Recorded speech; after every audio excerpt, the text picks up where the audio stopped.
जय श्री कृष्णा दोस्तों, आप सभी को हमारे संस्कारी संध्या चैनल में स्वागत है।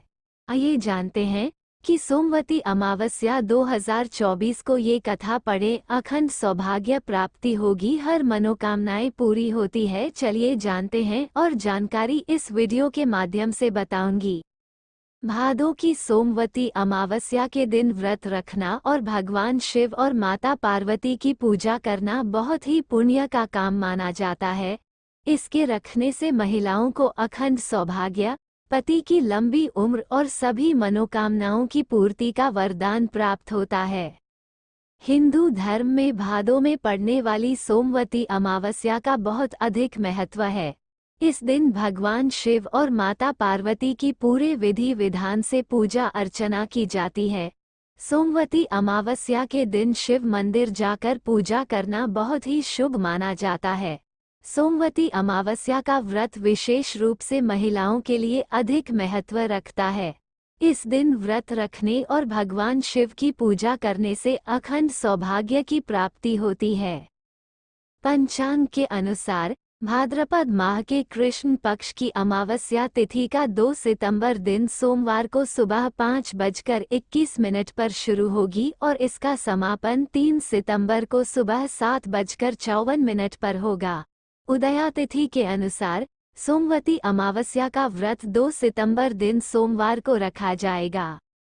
सोमवती अमावस्या के दिन पूजा के समय इस व्रत कथा के सुनने या पढ़ने से विवाहित महिलाओं को अखंड सौभाग्य का आशीर्वाद प्राप्त होता है और कुंवारी कन्याओं को मनचाहा वर पाने का आशीर्वाद प्राप्त होता है।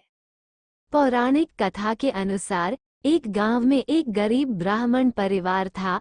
उस परिवार में पति पत्नी एवं उसकी एक पुत्री भी थी।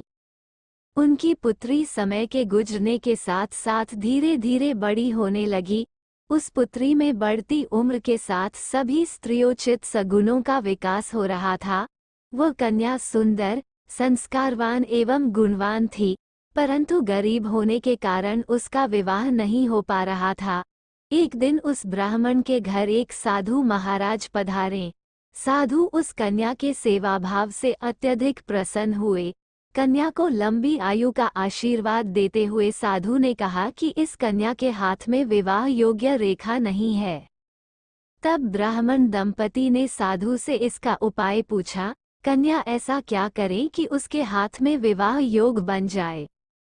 साधु महाराज ने कुछ देर विचार करने के बाद अपनी अंतर्दृष्टि में ध्यान करके बताया कि कुछ ही दूरी पर एक गांव में सोना नाम की एक धोबिन महिला अपने बेटे और बहू के साथ रहती है, जो बहुत ही आचार विचार एवं संस्कार संपन्न तथा पति परायण है।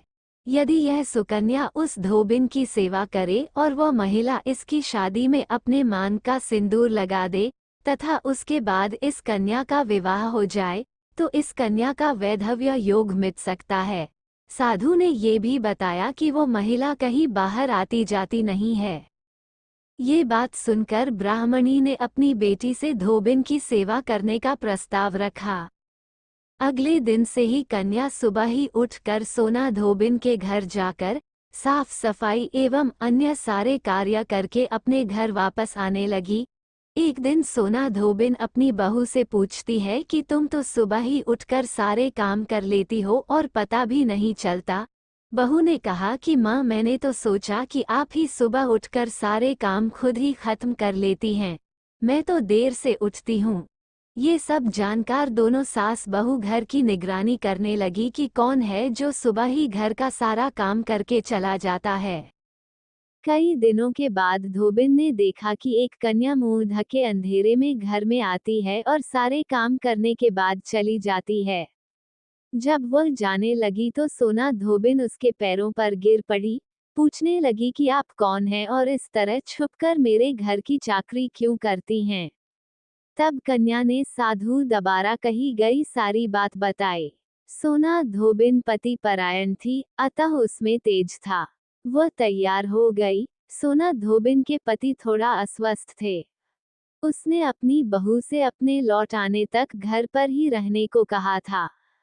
सोना धोबिन ने जैसे ही अपने मांग का सिंदूर उस कन्या की मांग में लगाया, सोना धोबिन का पति मर गया। उसे इस बात का पता चल गया। वह घर से निराजल ही चली थी, ये सोचकर कि रास्ते में कहीं पीपल का पेड़ मिलेगा तो उसे भंवरी देकर और उसकी परिक्रमा करके ही जल ग्रहण करेगी। उस दिन सोमवती अमावस्या थी। ब्राह्मण के घर मिले पुए पकवान की जगह उसने ईंट के टुकड़ों से 108 बार भंवरी देकर 108 बार पीपल के पेड़ की परिक्रमा की और उसके बाद जल ग्रहण किया। ऐसा करते ही उसके पति के मृत शरीर में वापस जान आ गई। धोबिन का पति फिर से जीवित हो उठा। तभी से इस कथा के बिना सोमवती अमावस्या की पूजा अधूरी मानी जाती है।